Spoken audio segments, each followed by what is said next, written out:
Everyone, welcome to the channel molecular zone. तो आज हम पढ़ेंगे डिहाइड्रोहेलोजिनेशन रिएक्शन के बारे में। ये एक टाइप की एलिमिनेशन रिएक्शन होती है। एलिमिनेशन रिएक्शन का मतलब होता है हमारे सबस्ट्रेट में से कुछ चीज़ें एलिमिनेट हो जाएंगी, बाहर से कुछ भी नहीं आएगा। तो एलिमिनेशन रिएक्शन होती है in case of haloalkane. Haloalkane यहाँ मैंने क्लोरोइथेन लिया है। क्लोरोइथेन में KOH एल्कोहलिक को जब डाला गया तो ये KOH alcoholic will act as a base, और बेसिस की ये क्वालिटी होती है कि ये हमेशा एलिमिनेशन कराते हैं।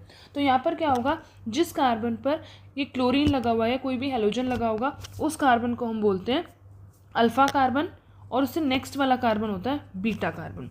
तो अल्फ़ा कार्बन से हेलोजन जाएगा और बीटा कार्बन से हाइड्रोजन जाएगा। जो ये बीटा कार्बन है जिसके CH3 को मैं लिख सकती हूँ CH2 और एक H ऐसे।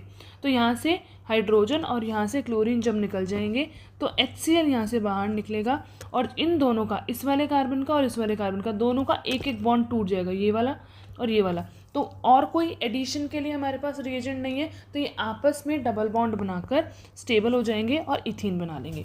अब ये होता कैसे है, ये इसका मैकेनिज्म हमें देखना है। सिंगल स्टेप मैकेनिज्म, कुछ ज़्यादा बड़ा मैकेनिज्म इसका है नहीं। इसको मैं इस तरह से लिख सकती हूँ, CH3 को CH2 और एक H की बॉन्डिंग CH2Cl। यहाँ पर क्या होगा, पहले बेस आएगा, कोई एक बेस मतलब जिसके पास एक नेगेटिव चार्ज है। तो KOH यहाँ पर एक बेस है, ये बेस अटैक करता है और इस H पॉजिटिव को यहाँ से बाहर निकाल लेगा। ये H पॉजिटिव को यहाँ पर आएगा और H पॉजिटिव को यहाँ से बाहर निकाल लेगा। ये दोनों इलेक्ट्रॉन, इस बॉन्ड के दोनों इलेक्ट्रॉन यहाँ आगे की तरफ शिफ्ट हो जाएंगे।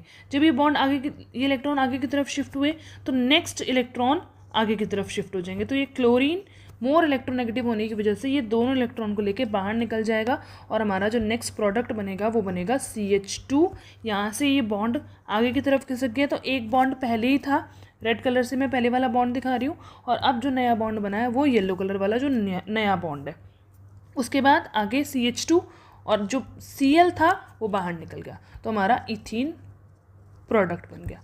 So this is all about the dehydrohalogenation. इसको बीटा एलिमिनेशन या अल्फ़ा बीटा एलिमिनेशन भी बोला जाता है, क्योंकि अल्फ़ा पोजीशन से हेलोजन जा रहा है और बीटा पोजीशन से हाइड्रोजन जा रहा है।